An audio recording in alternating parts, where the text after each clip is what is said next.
Olá, amigos. Estamos iniciando mais uma edição do Santa Maria Frente a Frente, a terceira consecutiva após a retomada, depois da pandemia. O programa de hoje vai tratar de um tema diferente, considerando aqueles que usualmente nós trazemos para debater com os nossos convidados.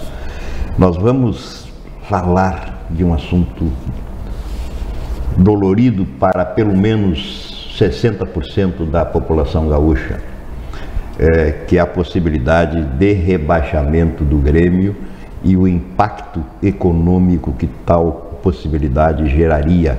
Vamos continuar acreditando que ainda é possível que o time escape do rebaixamento. Bom, convidamos para debater conosco os nossos queridos amigos Jorge Aita, Jorge Alberto Lawrence Aita, membro do Conselho Deliberativo do Grêmio Futebol Porto Alegrense, o nosso querido Eduardo Barrichello, que é cônsul do Grêmio em Santa Maria, e o radialista Antônio Tesses, comentarista esportivo, companheiro aqui também da emissora. Para que a gente possa situar bem as coisas do ponto de vista do interesse do debate que nós vamos propor, a gente podia começar dizendo que o Grêmio vai lutar, obviamente, até o último minuto do Campeonato Brasileiro de 2021, para se manter na elite do futebol do país. Segundo os estatísticos e matemáticos, o Grêmio tem 85% de chance de cair para a segunda divisão. E esse seria o terceiro rebaixamento na história do clube, que amarga uma posição entre os 4 piores times da Série A do Brasileirão há 31 rodadas, tendo ingressado na zona dita de degola ou da degola já na segunda rodada do campeonato. Entre as preocupações dos dirigentes do clube estão a redução drástica com as arrecadações dos direitos de TV, competições nacionais e internacionais, número de sócios, patrocínios, né? Mas além das consequências diretas dentro de campo, no que o rebaixamento traria ou trará, para uma instituição com a grandeza do Grêmio, este rebaixamento pode trazer um impacto para o estado do Rio Grande do Sul como um todo. Não só na área de redução do capital e na arrecadação, mas também na extinção de vagas de empregos, na redução da capacidade de endividamento e investimentos do clube e todo o entorno que envolve um clube de futebol com a grandeza do Grêmio Futebol Porto Alegrense. Então, meus amigos queridos, o que a gente pode começar dizendo? Eu vou começar pelo nosso conselheiro. O que levou o nosso time a esse nível de quase desespero em relação à situação do Campeonato Brasileiro desse ano, Jorge? Candinho, Tesses, Eduardo, é um prazer estar aqui hoje conversando com os amigos, né? O que levou o Grêmio a isso? É uma coisa muito difícil de entender, né, pelo plantel que o Grêmio criou durante o ano. O que se imagina que possa, né, ser um dos motivos, algumas contratações de forma, não vou dizer errada, mas um pouco equivocada, talvez. Jogadores já com bastante experiência, né, que se imaginava que pudessem dar um retorno bom para o clube, o que acabou não acontecendo em vários casos, né? E em detrimento disso, a gurizada do Grêmio, né, que poderia ter tido um espaço maior, né? A categoria de base, a categoria da base estava muito forte e poderia ter dado um suporte maior, os treinadores poderiam ter aproveitado melhor, meu entendimento, né, que um primeiro erro foi mais ou menos por aí, porque na parte administrativa e financeira não há o que falar, né, o Grêmio totalmente superavitário, sem dívidas, claro, aquelas normais, né, então a questão para mim passa vestiário. Tesses, Candinho, só interrompendo um pouquinho, reforçando o que colocou aí no início, eu continuo acreditando que o Grêmio não vai cair, né? Essa é a função nossa como torcedores também, né? Então, quem passou pela Batalha dos Aflitos, viu aquela história toda, tem sempre uma esperança até o último minuto, e é isso que nós temos que ter. Muito bem. Só para... o programa tem como característica absoluta a informalidade, né? Quer dizer, se alguém quiser interromper o parceiro que estiver falando, não há problema nenhum. Tesses, como o Jorge referiu, o Grêmio, do ponto de vista administrativo e de gestão financeira, ao que todos dizem, os números demonstram, não há nenhum tipo de problema. Segundo as informações que circulam na imprensa, nós temos a 4ª folha de pagamento mais elevada dentre os clubes brasileiros. Um plantel que no início, com as mudanças que houve ao longo do campeonato, mas que no início, se alguém fazendo uma análise das possibilidades, colocaria o Grêmio como um dos aspirantes às 4 primeiras vagas, né? Como é que o analista esportivo, independentemente da questão clubística, do ponto de vista de ser torcedor ou não, como é que o analista esportivo vê essa situação, Tesses? Bom, primeiro, obrigado, né, pelo convite, parabéns, né, pela ideia da gente trazer esse assunto, que é um assunto muito interessante, que muitos não se dão conta do envolvimento até financeiro que tem, os reflexos disso na vida, né? E a parceria que a gente está tendo aqui hoje, brilhante, aqui do Barrichello e do Gaeta, que são 2 pessoas que conhecem por dentro a situação do Grêmio. Bom, a gente analisando do lado crítico, digamos assim, eu diria que, no meu entendimento, eu sigo um pouco a linha do Jorge, financeiramente o clube está impecável, né? Posso dizer assim, é um dos poucos clubes brasileiros que estão superavitários, que tem dinheiro para contratar. Se tivesse que contratar hoje, teria dinheiro para contratar. O problema é que hoje o mercado não é de contratação, não tem nem janela aberta para isso, né? Vocês me ajudassem, preciso ter mais informações do que a gente que está aqui, né, na ponta da linha. Mas eu acredito que muitos erros foram cometidos no vestiário. Eu concordo com o Arthur. Primeiro, lideranças dentro do vestiário, sabe, de atletas que já passaram pela fase vencedora e então se consideram com, digamos assim, cadeira cativa dentro do time e com ideias de participação em decisões, como acontecia anteriormente com o Renato. A coisa funcionava, né, de uma certa maneira, vieram os títulos, a chave do vestiário foi entregue para o Renato e não tinha dirigente. O Renato era treinador e dirigente. No momento que o Renato saiu, não tinha ninguém para dirigir, ninguém tinha sido... Porque isso aí é uma questão de tempo, a formação de um dirigente, né? Não forma de um dia para o outro um dirigente de futebol. E não houve essa preocupação no Grêmio durante esses últimos anos. O que aconteceu? Como numa empresa, todo mundo apitava. Onde todo mundo apita, a coisa não vai para frente. Passaram treinadores, né, e não conseguiam gerir o vestiário, não conseguiam fazer a gestão de vestiário por causa dessa pressão que existia. Eu, pelo menos, acredito que isso, vocês podem me corrigir se vocês tiverem alguma informação diferente. Então, os treinadores não conseguiram fazer essa gestão de vestiário. Então, o que aconteceu com esses jogos que falasse aí? Ó? Vou te dar um exemplo só, o Jonathan Robert, que jogou agora no último dia. O Jonathan Robert botava ele no meio de campo, na ponta esquerda, tudo quanto era lugar. O guri jogava meia hora, não serve, tirava e ia para a geladeira. Só um exemplo que eu estou dando aqui. Agora ele jogou na posição dele a última partida, arrebentou, foi o melhor jogador em campo. Então o que acontecia? O jogador, busca lá o Elias, eu botava 15 minutos, o cara errava 2 gols, pô, isso aí pode acontecer, pronto, vai para a geladeira, não joga mais. É isso que está acontecendo dentro do vestiário do Grêmio, pelo menos do meu ponto de vista. O Grêmio tem um excelente plantel. Mas tem jogadores que não podem mais jogar, eles têm que ficar complementando o grupo e abrir espaço para essa gurizada que foi campeã aspirante, né? Foi. Campeã aspirante do Brasil. Brasileiro. E mesclando, né? Exatamente, mas dá chance para eles jogarem, não é botar 15 minutos e vai para a geladeira.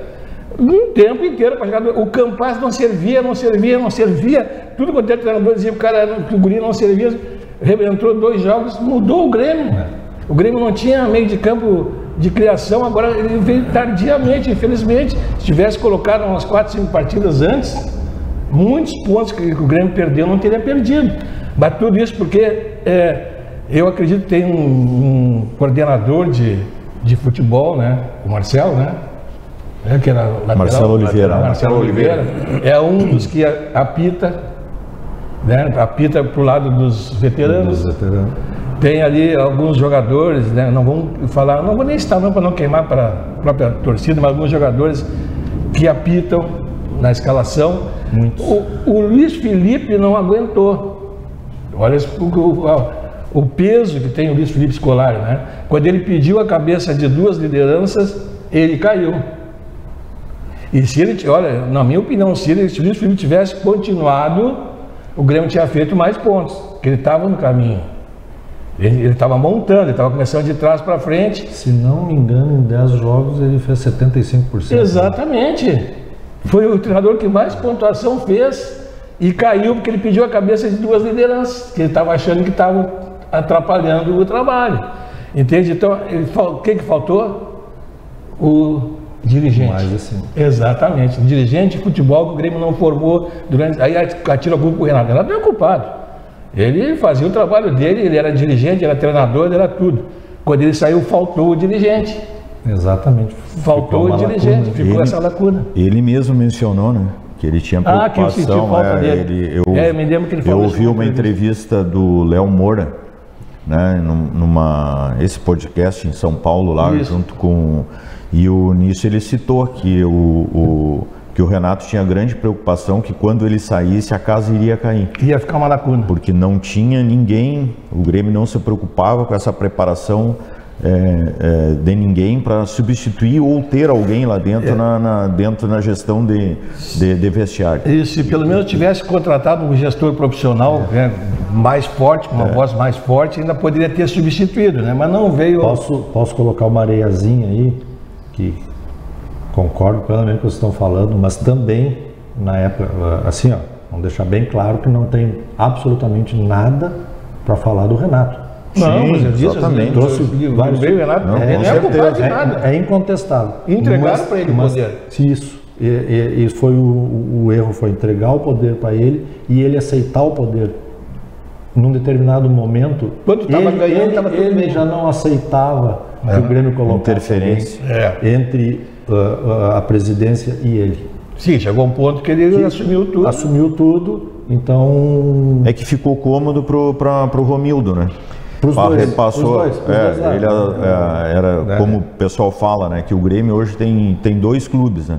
É a gestão da Arena, né? Que é a parte... que é a superavitária, que todo mundo comenta, que é o melhor clube do Brasil. Em compensação, do outro lado da faixa, tem quase o pior clube do Brasil da Série A, que é o futebol. Né? Aproveitando, Eduardo, como torcedor, porque aqui nós tivemos, claro, independentemente da questão da torcida, a palavra do Jorge, que tem responsabilidades pelo fato de ser conselheiro, ainda que, evidentemente, a gente saiba que a questão da gestão, a questão administrativa, que o Conselho pode fazer muito pouco, né? Participar muito pouco. No futebol menos ainda. No futebol menos ainda. Temos a visão do Testes, digamos assim, também com a possibilidade de uma análise mais fria como analista, né? E o torcedor, claro, tu és cônsul do Grêmio e tem alguma responsabilidade nesse aspecto, digamos assim, diretivo, mas nada a ver com a condição do Jorge, né? Sim. Quer dizer, o torcedor mesmo. Aquele que chora, que sofre, que vibra. Que não dorme. Que amanhece mal quando o time foi mal na noite anterior. Né? E é cobrado na rua, exatamente. Porque o pessoal, primeiro, parabenizar pelo programa, né? Obrigado. E agradecer o convite. É complicado, porque a gente recebe, né, nas redes sociais, recebe cobranças, né? E a gente não pode também... começar a rebater essas cobranças, tem que aceitar no primeiro momento, porque senão começa a gerar atrito. Dentro ali, Cantinho, tem várias leituras que tem que ser feitas. Primeiro, eu não gostaria de estar falando sobre esse assunto, né? Porque é um assunto que incomoda, que chateia, mas é a nossa realidade no momento, né? E por ser realidade, nós vamos ter que enfrentá-las e tratá-las da melhor maneira possível. Nessa questão do torcedor, né, tem a razão e o coração.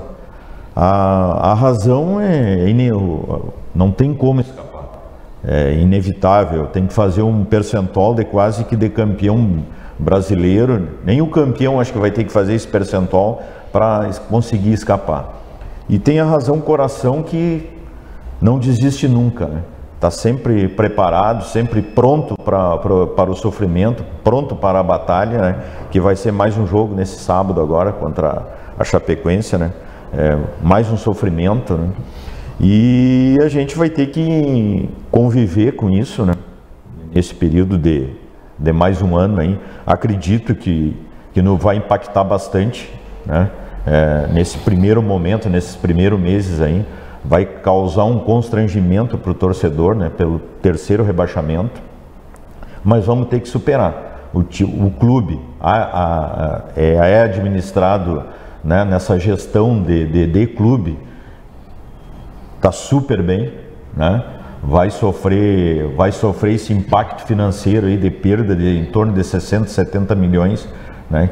Que não, acredito, mas vai ser por aí. É que na realidade a gente não sabe mensurar os valores, né? Tudo é como a leitura do futebol, né? Cada um tem uma leitura que a gente faz, que é isso, que é aquilo, que na realidade lá dentro a gente não sabe a gente faz aquela leitura do que a gente ouve, vai filtrando aqui, vai filtrando ali e chega a algum norte, né, naquilo que pode acontecer. Aproveitando, Eduardo, vamos admitir a possibilidade da queda, do rebaixamento. Tendo como se tem uma folha, dizem, da ordem de 15 milhões de reais mensais. 14,5. 14,5, fica perto. Quais os efeitos práticos disso em relação à possibilidade de disputar uma Série B? Como é que se resolve esse gargalo desses altos salários? É que esses altos salários, Candinho, tem muitos que vencem agora no final do ano. Né? Então isso aí vai...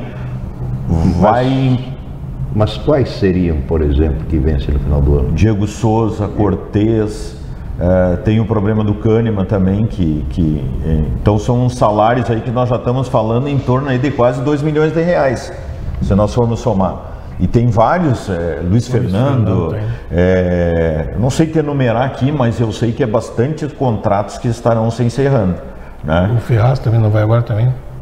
Não, o Ferraz já saiu. Então tem vários contratos que estarão encerrando no final do ano. Eu lembro assim realmente quando tu citasse o Cortez, o Diego Souza, esse empréstimo com o Luiz Fernando, que vai Luiz Fernando, que vai ser livrado. Não deveria nem ter vindo, né? O Kahneman também, que o Kahneman seria interessante que renovasse, mas tem que ver também. Depois dessa cirurgia, como é que vai acontecer? Vai ficar também, né? Mas então são contratos que se encerram no final do ano, que vai dar um alívio bem grande na folha de pagamento, né? Seria mais ou menos proporcional à queda da arrecadação estimada, né? Que se fala. Eu não sei como. Nisso aí o nosso presidente vai cair bem no que ele é bom mesmo, né? Que é na parte da gestão financeira do clube. Acredito eu, pelo quadro que está se apresentando, ele já deve estar se preparando para esse momento, né? Porque falta 6 rodadas. Posso passar alguns números só para... Mas, por favor. Colocar, né? Com certeza. O orçamento 2021 foi projetado em 550 milhões. Certo? Caso o ano que vem seja Série B, o orçamento, aí falando em expectativa, né, em chutômetro, mais ou menos, o orçamento vem para 250 milhões. A folha de pagamento, que hoje 14 milhões e meio, em caso de rebaixamento para o ano que vem, não poderá ultrapassar os 6 milhões. Então tem que Menos fazer de 50%. esse enxugamento. Isso aí tudo baseado no quê? No que colocou no início aí. Não vai ter Libertadores, não tem Sul-Americana. Copa do Brasil. É inevitável, né? Mas chegar a esse o Eduardo 6... colocou que há uma diminuição no número de sócios. É inevitável, sempre No acontece. primeiro momento, sim, né? Esses 6 primeiros meses. Depois tu sabe que paixão paixão. Mas o primeiro impacto, mas Os o impacto primeiros 6 inicial, né? meses primeiro vai impacto, ser... ele Vai ser... E aí é uma consequência normal, né? Reduz tudo, reduz venda na Grêmio Mania, reduz gente no estádio, nos jogos, né? Para depois ir retomando. Já passamos por isso. É que tu chegar a 6 milhões, ele é meio...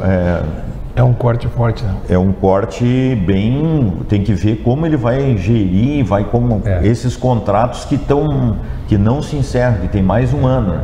É o tipo da coisa, né? Tipo o Douglas Costa, no Tem que caso. ser feito. O Douglas Costa disse que não quer sair, que quer permanecer no Grêmio, já falou isso. Só que ele ganha 850 mil. Né? Como é que chamam? Para ele chegar, na realidade o salário dele, se ele chegar em alguns objetivos do contrato, chega até 1.850.000, uma coisa assim. Mas o salário dele é 800 mil reais. Se ele jogar um número X de partidas, se conquistar. Isso, conquistar alguma coisa, número de jogos, gols, assistência, enfim. Umas cláusulas do contrato que ele pode chegar a esse valor. Claro. Mas vamos que chegue a 1 milhão, numa Série B, um jogador ganhar 1 milhão de reais, vai ser o... Mas enfim, acredito aí, eu acho que aí nós temos talvez seja, não sei, mas talvez seja o momento que ainda bem que o Romildo vai estar lá nesse um ano, hein? Neste momento, tem que dizer isso, né? Porque na parte administrativa não temos o que falar do Romildo. O problema foi na gestão de futebol que ele... Mas eu te pergunto, Eduardo, pergunto para vocês também, qual é o objetivo de um clube de futebol? O que um clube de futebol existe para quê? Para ter orçamentos superavitários? Candinho, é que assim... Ou para ter bons times? A fórmula que ele colocou no início do campeonato, o início da gestão dele, deu resultado no primeiro momento. Ou seja, trazer jogadores, apostar em jogadores em final de contrato, né, que tinham uma possibilidade. E deu certo. Né? Ele uniu esses jogadores aos novos que estavam subindo, deu sorte de ter uma geração muito boa, né, que deram resultado. Não que essa aí não tenha dado resultado, eu acredito que o momento não permitiu que eles evoluíssem com o clube, né? E só que ele continuou apostando e não mudou nunca essa... E essa geração envelheceu, né? E aqueles jogadores também que deram resultado envelheceu e não repuseram. E o discurso de início de temporada era de apostar na divisão de base, apostar na garotada, né? E eu acredito... Mas que já havia nesse discurso um contrassenso, porque se a gente for analisar friamente o trabalho do Renato, ao longo de todo o tempo que ele passou no clube, ele nunca foi muito chegado em lançar garotos. Ele sempre preferiu os cascudos, como ele chama, né? Sim. Então tu já tinhas um antagonismo entre o discurso oficial e a prática A prática não foi. Que queria acontecer. Os guris só subiram porque realmente tinha o potencial, né? Aquele momento deu aquela liga no futebol que nos proporcionou. Eu lembro de um episódio da época vitoriosa, a questão do Arthur. O Arthur quase foi embora do Grêmio de graça, dispensado, né? Só jogou porque uma situação específica que não havia quem escalar, acabou sendo escalado e gastou a bola, né? Mas mesmo assim, sobrou para ti, toma a camiseta. Mesmo assim o Renato insistia em substituí-lo aos 10, 15 minutos do segundo tempo, dizendo que ele não sabia dosar as energias. Pelo amor de Deus. Isso ou que ele e o Maicon não se encaixavam no perfil no mesmo time, né? Então, assim, quer dizer, mas difícil que aí- não tem uma política. Por favor, Tess, por favor. Aí que entra essas lideranças que nós falávamos dos velhos, a pressão para não deixar a gurizada jogar. Sim. Aí essas lideranças começaram Trancava. a influenciar e trancavam os treinadores. Todos os treinadores, o Thiago Nunes teve esse problema, o Luiz Todos. Felipe teve esse Até o Luiz problema, agora, com Felipe. toda a experiência, ele não conseguiu vencer essa barreira, e agora esse rapaz que entrou, agora o Wagner Mancini, ele entrou com a intenção de fazer isso, mas travaram ele. Eu achei e apostei Travaram no ele. Wagner Mancini. Mas Eu ele veio apostava com essa nele. ideia. Só que aí chegou travaram ele no vestiário. e continua mesmo. Claro, mas aí no vestiário travaram, e, ó, velho, tu faz assim ou tu vai cair. Mas aí que entra quem manda. Aí falta o administrador, né? Aí falta a gestão, lacuna que tava Não, aberta. falta a presença forte do dirigente, né? Mas Candinho, que hoje nós não temos, né? Não. E continuamos não tendo um diretor de futebol capacitado que a função requer hoje no futebol atual. O Vamos citar Denis nomes. entrou ali O Denis Abraão. para tentar acomodar, mas ele está praticamente sozinho ali, né? E o discurso dele... Ele veio para sacudir o vestiário. mas... Sacudir o vestiário. Mas é isso. E tem outra coisa que me preocupa agora também, hein, Candinho? Tá, caímos. Se cairmos, né? Quem vai contratar quem? Eu acredito que... Nós não temos um dirigente que conheça o mercado para ir em busca de jogadores. Pois é, né? Que nós precisamos recompor o grupo. Quem fez as últimas contratações foi o CEO. Né? CEO, exatamente. Nada a Dissesse ver, correto. né? Nada a ver com o nada futebol. a ver. Desde Nada que a ver. o André Zanota, né? Pode ser? O CEO? Não, o nosso, desde o lá, né? nosso último gestor efetivo no futebol remunerado, né? Depois saiu. Não veio tem? o Klaus, né? Klaus Câmara, Klaus. pode ser? Fracasso total, né, cara? Apareceu um outro agora que tu não sabe nem quem é o nome, quase ninguém Eu sabe. nem sei o nome. nome dele agora. né? Então, Nós temos tudo hoje na gestão, que é o principal, teoricamente, que se diz que é aquela parte estrutural do clube, que é perfeita, né? É só colocar as pessoas certas e nós vamos subir e vamos ganhar título em breve novamente. Só que precisa contratar as pessoas certas para o lugar certo. Vamos fazer um intervalo? Vamos. E já retornamos?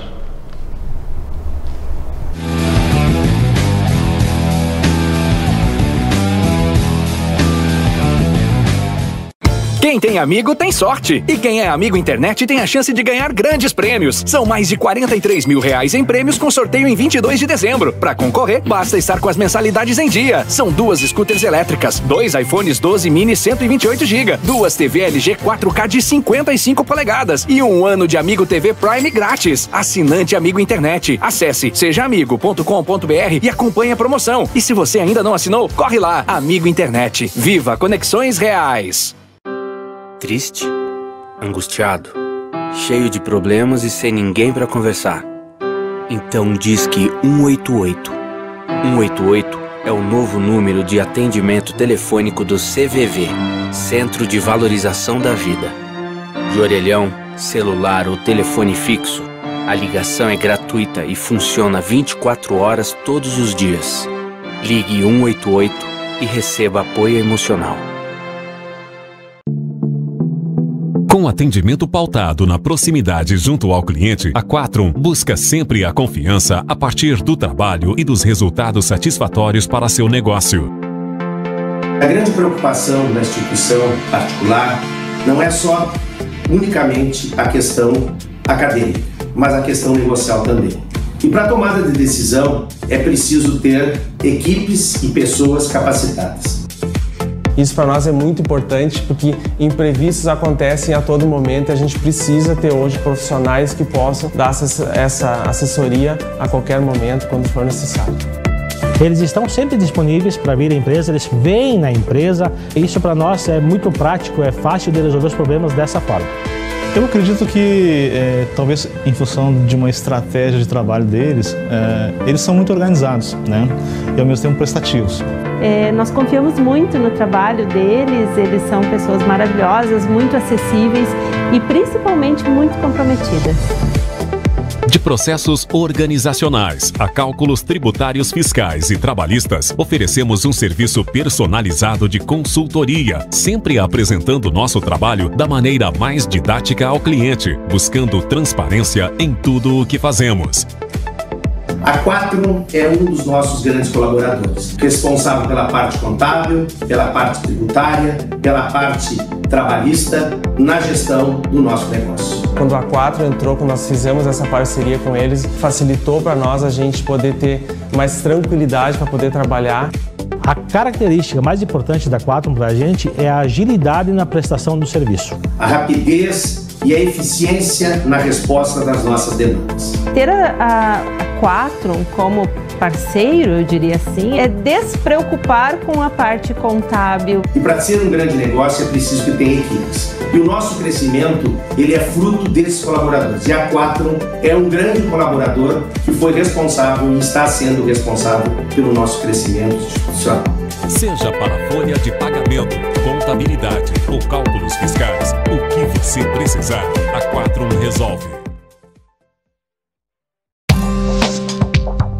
Quem escolhe a Unicred tem muitas vantagens e exclusividades. E agora, também tem o Unicred Visa, o cartão de crédito mais aceito no mundo. Qual cartão você vai ter? Infinity, Platinum, Gold, Classic ou Electron? Com o cartão Unicred Visa, você tem a segurança de receber confirmação de compras por SMS e a conveniência de ter sua fatura na palma da mão. Tem a exclusividade de um app próprio com acesso a um programa de recompensas único, que proporciona resgate de pontos em produtos e serviços de luxo. E ainda gera mais resultados para a sua cooperativa, ou seja, para você. Escolha o cartão que é aceito no mundo inteiro e é todo seu. Escolha Unicred. Fale com seu gerente de relacionamento e peça já seu cartão Unicred Visa.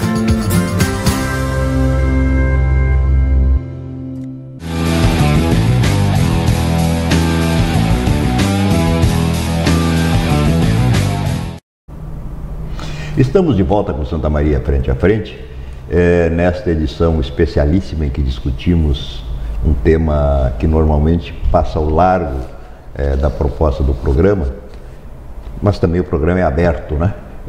Que é a questão do futebol e mais especificamente discutindo a possibilidade iminente de queda do Grêmio Futebol Porto Alegrense para a segunda divisão do futebol brasileiro e as consequências danosas desse fato, tanto em relação ao clube quanto em relação à situação, digamos assim, do entorno do ponto de vista econômico. No final do bloco inicial, havia sido feita uma referência pelo Jorge da ideia de que a folha de pagamento, que hoje seria segundo o Jorge, de 14 milhões e 500 mil reais, folha mensal, salário do Grêmio, que em caso de queda deva ser reduzida essa folha para 6 milhões de reais.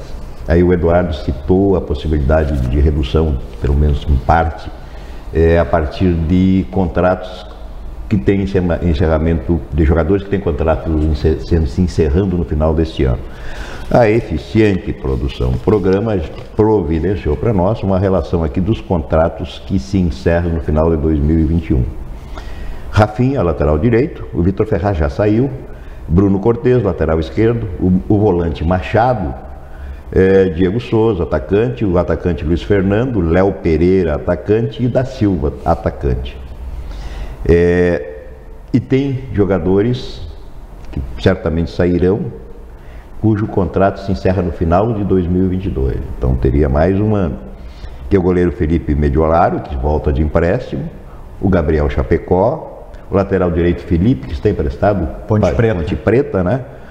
Leonardo, lateral direito, Kahneman, zagueiro, Jeromel, zagueiro, Rodrigues, zagueiro, Paulo Miranda, zagueiro, Michel, que está no Vasco, volante, né? Está voltando. O volante Friso, que eu acho que está no Botafogo, está no Botafogo agora? Botafogo. O Douglas Costa, o atacante Everton, que as pessoas dizem o Everton sem bolinha, né? Genérico, o Turim e o Borja. Esses têm o contrato encerrado em 2022. Voltam do empréstimo desses aí o goleiro Felipe Mediolaro, o lateral direito Felipe, o Juninho Capixaba, lateral esquerdo, o Michel, o Friso, o Rildo, que foi bem estava no Brasil de Está no Brasil, está indo bem, né? O Isaac, não, está lá no Fortaleza. E o Guilherme Azevedo, que está emprestado para o Curitiba, né? Que joga pela direita. Isso. Bom, então seriam esses jogadores que aliviariam a folha de pagamento imediatamente pela simples eu não sei o que vocês acham, mas eu acredito que se o Grêmio cair para a Série B, o Borja também deva sair em dezembro. Porque ele vai qualquer proposta que aparecer, ele vai embora. Né? E não sei se o Grêmio vai fazer questão de segurar, porque ele é um salário alto também, né? Ele é um contrato que vai até final de 22. Mas com a cláusula de que se aparecer um comprador, ele pode sair, né? Poderá ser, eu não sei o que diz o contrato. Não, é que o Grêmio cobrindo né, o valor da proposta ficaria com ele. Mas aí, será que vai haver interesse do Grêmio de cobrir, de repente? O investimento não seria caro, né? Para a Série B, né? Com essa restrição orçamentária. Para a Série B, né? Eu não sei se ele teria interesse, até pela seleção da Colômbia, que ele é jogador da seleção da Colômbia, né? Se ele teria interesse em jogar a Série B. Ele eu não sei se... E um outro fator também que me chama a atenção, já entrando na pauta do teu assunto, na Série B já haveria também um pouco mais de dificuldade desse fator financeiro que deu esse superávit para o Grêmio, que é a venda de jogadores. Na Série B a vitrine é menor, já não teria essa visibilidade dessa gurizada que está surgindo aí até para venda. Sim. Como o Grêmio fez, esse fato do Grêmio ficar superavitário, essas vendas foram feitas, né? Desses jogadores que são formados. E jogadores jogando a Série B não têm a mesma visibilidade da Série A. Já também é uma outra barreira. Sofre uma depreciação no Exatamente, valor, né? É uma outra barreira para a condição de... Mas eu acho que seria um momento ideal para esses jogadores, hein? Não, jogarem, né? Vão jogar, né? Vão maturar mais, vão adquirir mais experiência, né? Vão sofrer, vão se transformar e daqui a pouco esses jogadores que, embora eles estivessem na Série A, né, eles não jogariam, e em compensação eles vão jogar, quer queira ou quer não, a Série B hoje ela tem uma vitrine, né? Tem jogos hoje que eu olho os jogos, né? Tem jogos do Vasco, do Botafogo, do Cruzeiro hoje que é horário nobre. Os jogos deles são às 16 horas de domingo, né? Tanto de Vasco, Botafogo e Cruzeiro, ou às 21h30 no dia de semana. Então são horários nobres da televisão. Então isso aí eles vão maturar, e o ano que vem vai ser um ano, talvez eles vão ser mais valorizados ainda, né? Eu penso um pouco a diferença. Eu acho que num momento da forma como está, esses jogadores vão ser mais valorizados para o 2023. Né? Não acredito que eles vão se depreciar. Sim, mas aí o que o Tércio falou, 2022, vai ficar lacuna de 22. 2022 aí que nós vamos ter que eles vão maturar. A receita vai ser... Eles vão maturar, porque se nós continuarmos... Tecnicamente excelente. Eles vão aprender, vão jogar, vão sofrer. Né? Claro. Mas em compensação, em 2023, vende dois jogadores que jamais seriam vendidos na Série B, na Série A, porque não teriam oportunidade. Sim, aparecer, claro. Não teriam oportunidade. Olhando nessa ótica, sim. Então, tecnicamente, 2022 seria excelente para eles, mas financeiramente para o Grêmio não.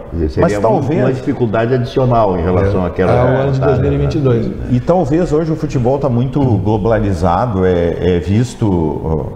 Não sei se é eu que olho Série C, B e A, né? Tenho esse perfil de olhar futebol. É que normalmente as pessoas trabalham, né? Não, mas de noite eu não trabalho. De noite eu não trabalho. Então tem jogadores aí que tem esse jogador do Botafogo aí. Esse aí, olha a vitrine. Estava jogando no futebol 7 do Grêmio, né? Então para te ver como é que é o futebol. Quer dizer que hoje não adianta. Hoje tem televisão, tem redes sociais, vídeo.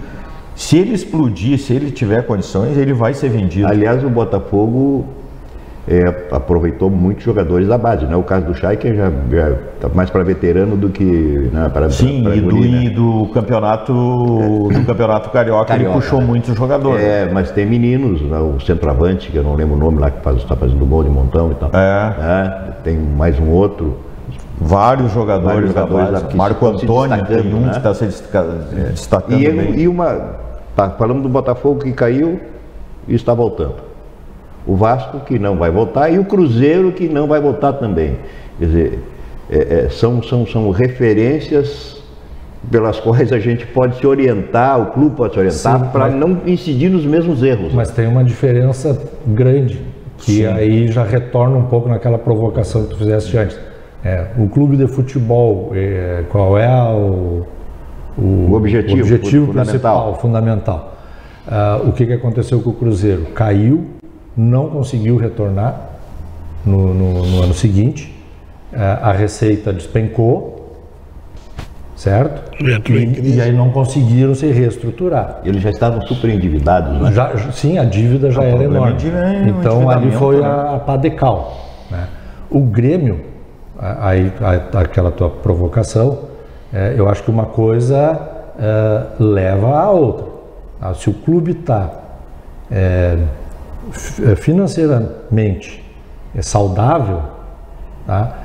Fora os erros, né, que a gente já comentou aqui no início, que pode ter sido erros pontuais, ser gastado muito, né, por um pouco retorno, mas se essa questão, o Grêmio conseguir equalizar, fazer um orçamento que é estimado em 6 milhões a folha, por caso da queda, aí é possível, no meu entendimento, é tranquilo de equalizar essas coisas, porque tu estando financeiramente saudável, tu não tem essa preocupação fora de campo. Esse ano isso falhou no Grêmio, com certeza, tanto que estamos nessa situação.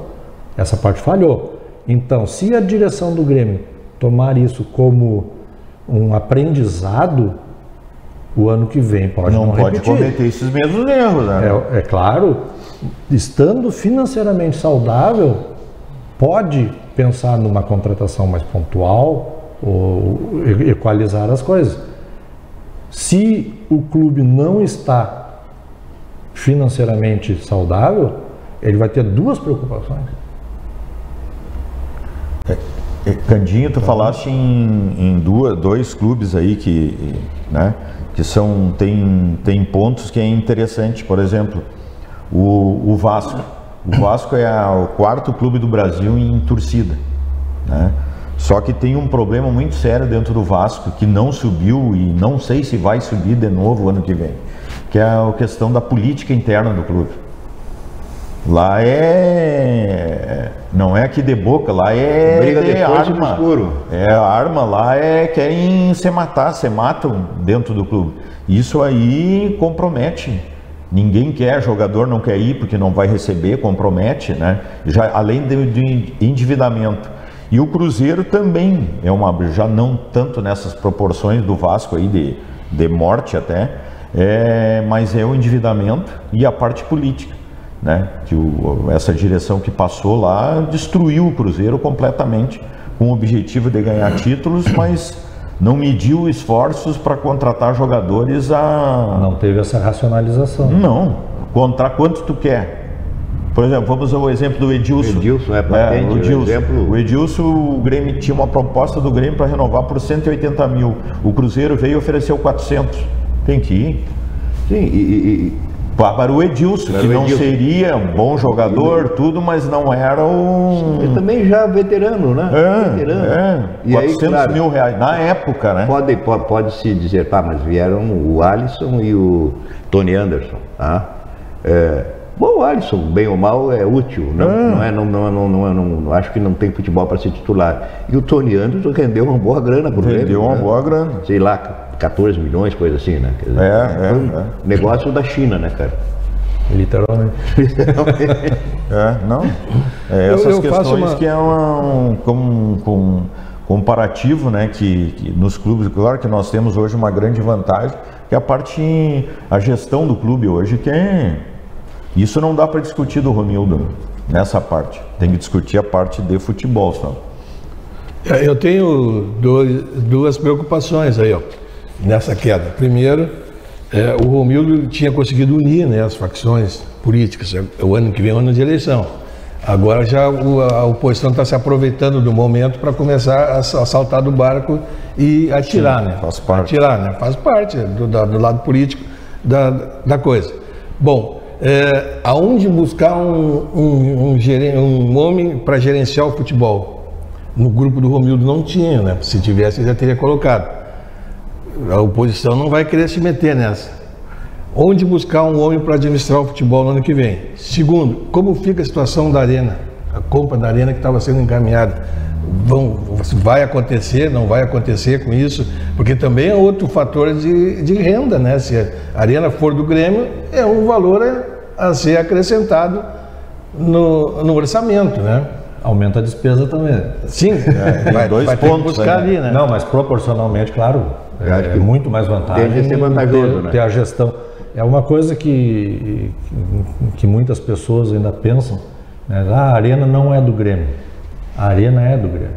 O que não é do Grêmio é a gestão. Sim. É a gestão que é compartilhada. Que dentro de uns 4, 5 anos passa a ser do Grêmio. Então, assim, ó, o que estava acontecendo? A diretoria do Grêmio, todos os que passaram desde que se mudou para a Arena, é antecipar a compra da gestão. Se isso não ocorrer, o Grêmio está pagando prestações anuais.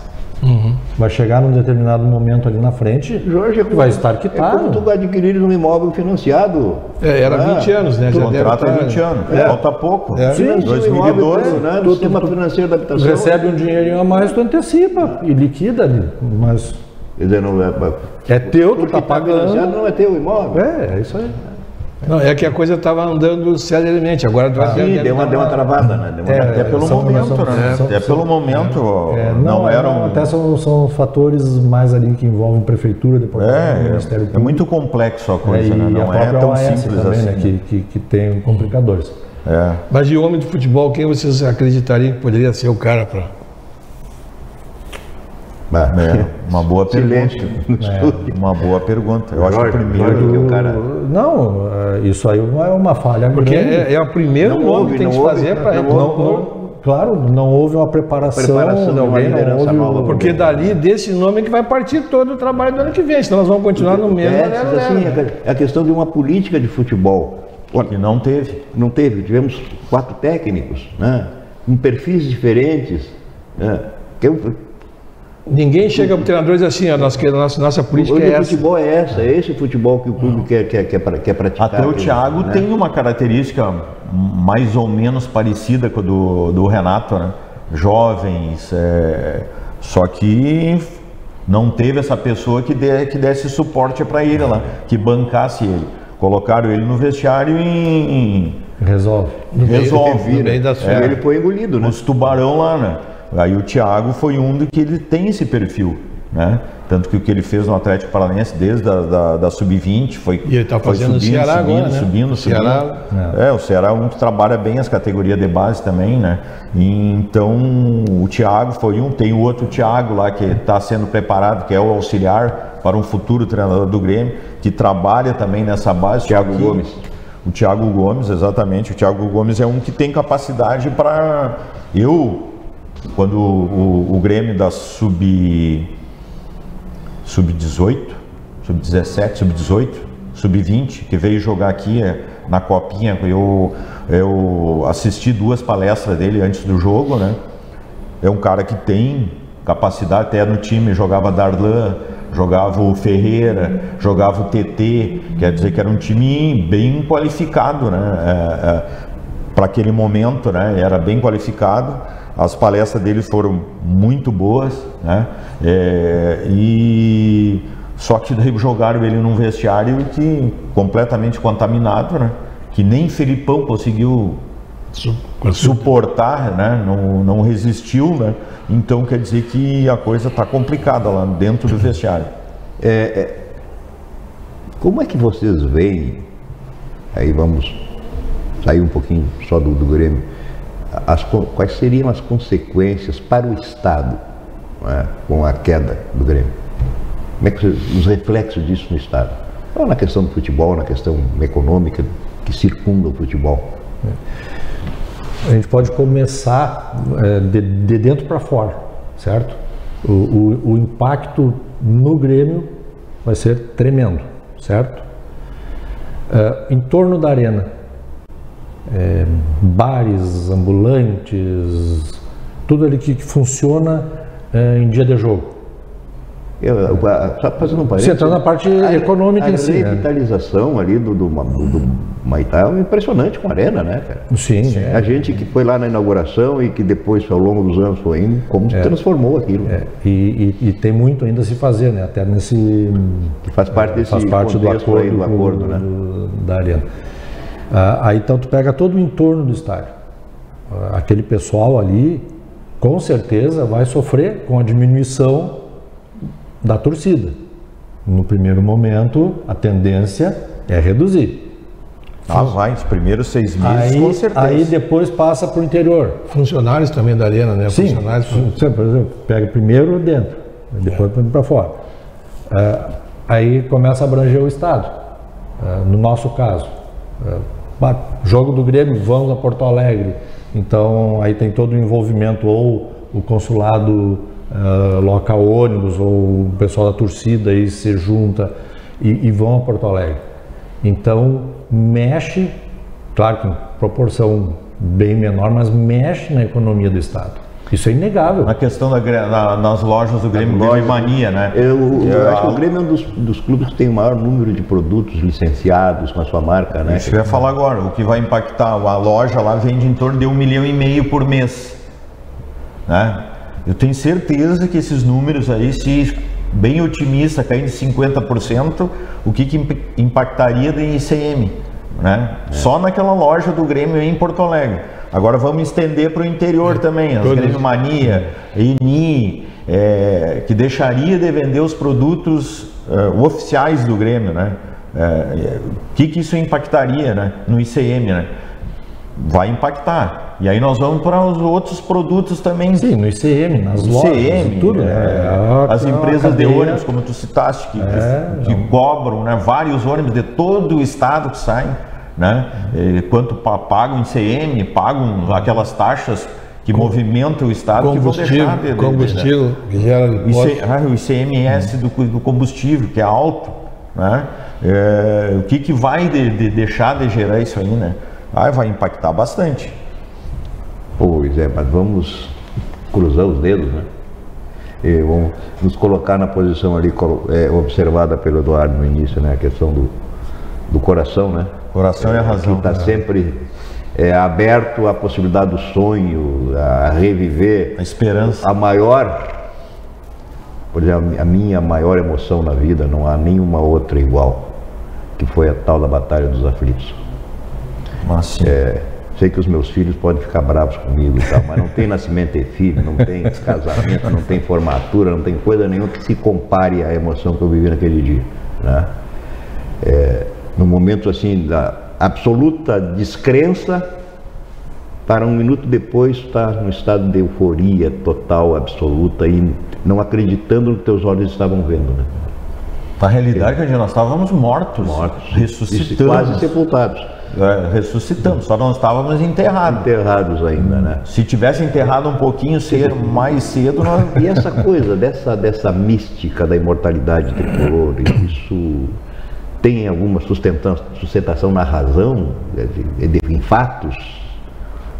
Ou é simplesmente mais um elemento para nos confortar? Eu acho que hoje é mais um elemento, porque até a formação desses jogadores hoje, né, não tem mais aquele perfil da alma castelhana, é um perfil completamente diferente. São os meninos muito paparicados, que tem um assessor de imprensa, tem um empresário, tem vários, tanto que entrevista hoje, tu entrevistar um guri desses tem que passar pelo assessor, impossível. Né? E o sonho é jogar na Europa, né? Eles nem se afirmaram ainda como no time. Não é nem seleção brasileira mais. Jogar na Europa, né? Não é nem o objetivo, então, assim, não é mais nem seleção brasileira. Que não vamos comparar com muito tempo atrás, em que os atletas permaneciam a vida inteira, boa parte dela, a vida profissional no mesmo mudou clube, muito, né? O perfil do jogador, né? Hoje pela dinâmica econômica, né? Hoje o objetivo não é seleção. Hoje é jogar no Manchester City, no United, no PSG, no Barcelona. Esse é o objetivo. O objetivo é ganhar em euro. Hoje tu vê aí o Neymar, diz que aquela lesão dele ali, né, não quis jogar contra a Argentina, né, porque já estava na Copa, né, então não quis jogar. Se o Brasil não tivesse classificado, eu tenho certeza que ele jogaria. Mas como já está, né? Aqueles jogadores hoje tu olha ali, mas de onde é que é esse jogador aí? Tu nem conhece mais determinados jogadores porque se criaram na Europa, né? Sim, saem muito jovens. O Rafinha, aquele Rafinha é de Porto Alegre, né? Rafinha de Porto Alegre, quer dizer que ninguém sabe, né? Começou a jogar, até viu uns jogos dele no Leeds United, aí fui ver Rafinha. Mas Rafinha tem que ser brasileiro para ter esse nome, né? E aí, observando ali os nomes, né? Jogando, é brasileiro, é de Porto Alegre, é da Restinga. Da Restinga. Fez teste no Grêmio e fez teste no Inter. Faz parte. Essas coisas que acontecem, né? Inexplicáveis. Inexplicáveis, né? Cara muito franzino, é uma coisa... Mas mérito dele que não desistiu nunca, né? A diferença, por exemplo, eu tenho como referência o aproveitamento de jovens o Santos, né?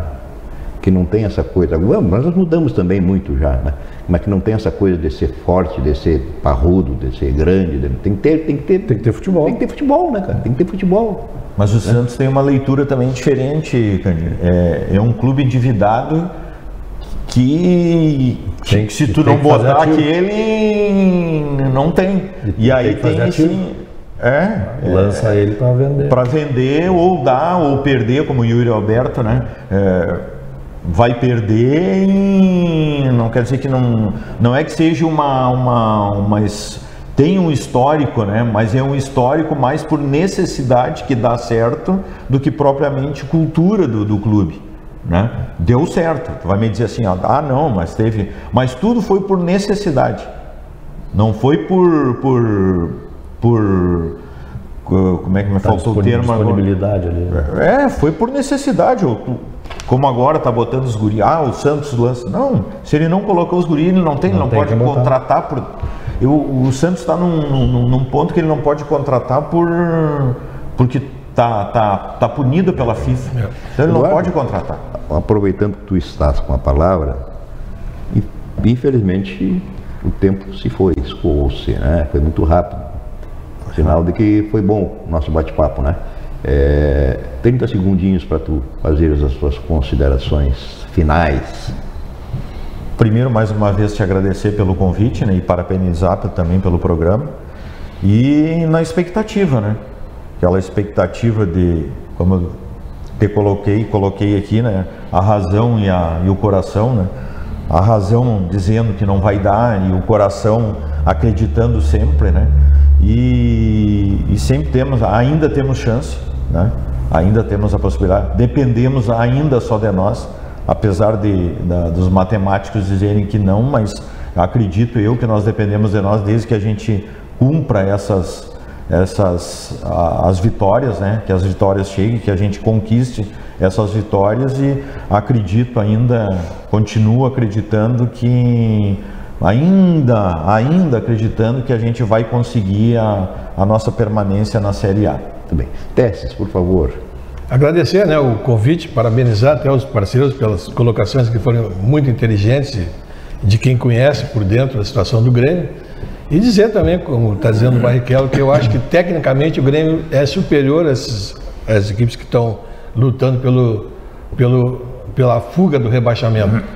Alguns fatores extra-campo, fatores de vestiário estão perturbando, mas ainda existe a possibilidade. Se o Grêmio jogar, realmente se fixar em jogar futebol, sai. Muito bem. Conselheiro Jorge Alberto. Candinho, agradeço o convite, né? Muito bom, né? Conversar aí com o Eduardo, o Testes e contigo. E, Eduardinho, a minha razão já foi convencida pelo meu coração que dá. A minha razão também está acreditando que dá. Então, o meu coração conseguiu convencer a razão. Eu tenho plena convicção que vamos escapar. Pode ser lá na última rodada contra o Atlético Mineiro, mas nós vamos escapar. Quanto à vida, a esperança. Sim.